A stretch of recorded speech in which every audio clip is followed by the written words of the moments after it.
Dr. Nicholas Lardy is a professor of international economics. Very smart guy, much smarter than I am. That's why I wanted him on the program. And where am I going wrong here, Doctor? Well, Bill, you're right. The U.S. does have leverage, but China has some leverage as well. And it's not clear to me that we're going to necessarily win in this contest. China is in a position where if their exports to the U.S. fall, they can offset that loss of demand by increasing their fiscal expenditure, loosening their monetary policy. It won't be perfect, but they can offset part of the loss of export revenue. But that's short term. They can't do that long term. They got 1.5 billion people. And those factories start to turn down. Those people don't have 401ks, doctor. They don't have anything in the bank. That's communists. They live from week to week. They can do it for quite a while. On the other hand, the United States depends on China for some goods that we can't produce here and we can't source from other countries. So I think our adjustment may be a little bit more challenging. Give me an example of some of those goods that we can't source from another country. Rare earths is far and away the best example. China has almost a complete monopoly on the refining of rare earths, which are central. That's why Trump wants to deal with Greenland, right? It will be a decade before you get any rare earths out of Greenland. Okay, but that's the reason, right? That's part of it, certainly, yes. All right. And let's get back to let me go back to what you said about 401ks. Another reason the Chinese are not in such a tough position is their pension system does not depend on the stock market in China. In the U.S., we see a lot of people panicking because their 401ks are going down in value. They're cutting back on their expenditure. No, that's a given. I mean, there's no free investment in China at all, except for the oligarchs. But you said that they can sustain supporting their own population, again, 1.5 billion for a while. You know that the Chinese deficit now, the deficit spending over there is at a record high. I mean, their whole yuan going to collapse if they can't get out of this trade war with Trump. It's going to collapse. Nobody's going to want their money. You know that. Yes, you're right. They do have a current deficit, but their government debt compared to that of the United States is very small. They've got some headroom. But again, we have an economic machine that generates trillions of dollars. They don't have that. They're dependent on selling stuff to us, to Southeast Asia and the EU. Believe me when I tell you, doctor, that part of the deal that Trump's going to make with the EU is, we're going to cut back a little on your China exports, right? And the EU goes, okay, that's what's going to happen, Maybe, but all I'm saying is the leverage is not entirely on the U.S. side. No, and I agree with that. It's dangerous, ultra dangerous. What about the war machine?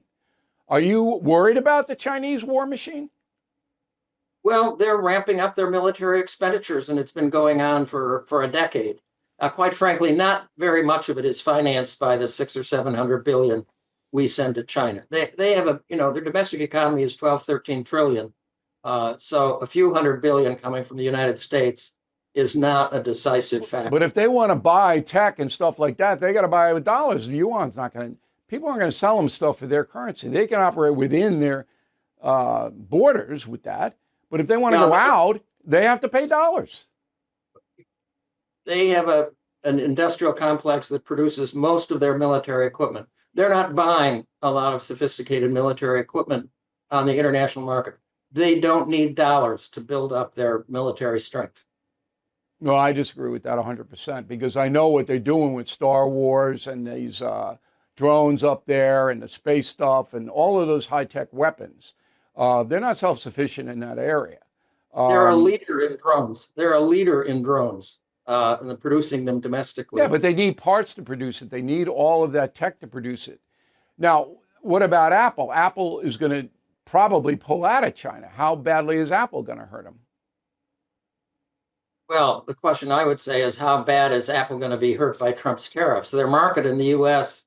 is going to collapse when the price of iPhones doubles or triples.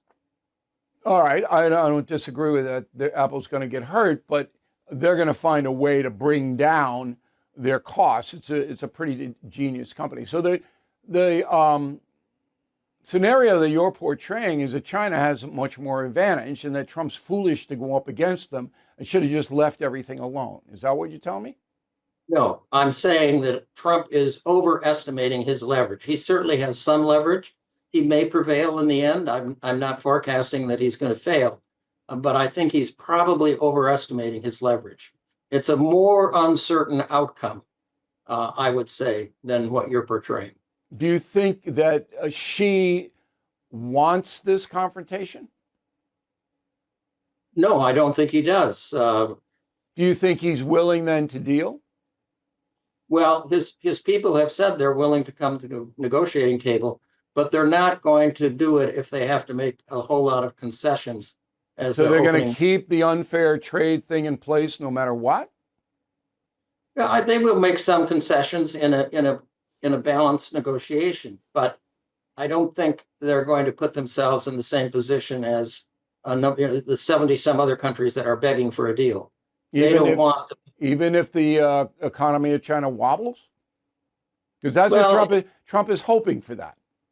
Maybe, but their economy has slowed down quite a bit over the last decade, and they're still carrying on. But quality of life is not improved in our country very much. Well, for most people in China, their incomes are 2 to 3 times what they were a decade ago. So yeah, which was nothing a decade ago. Come on, you know what the incomes are. They live week to week over there. I mean, this is what I mean.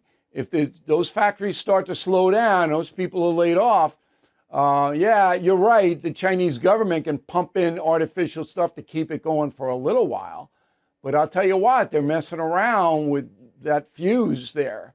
Whereas the United States capacity to support its population of 330 million is vastly superior to China. Last word. Well, I'm not a predictor, but we'll see how this plays out. I think China has a few more strengths than you're giving them credit for. All right, I appreciate that point of view. I'm not saying they'll prevail. But, no, I know, we got it.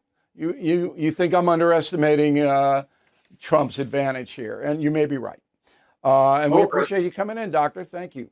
Thank you for watching. Make sure you subscribe to my YouTube channel and follow me on X. Look for @Bill O'Reilly.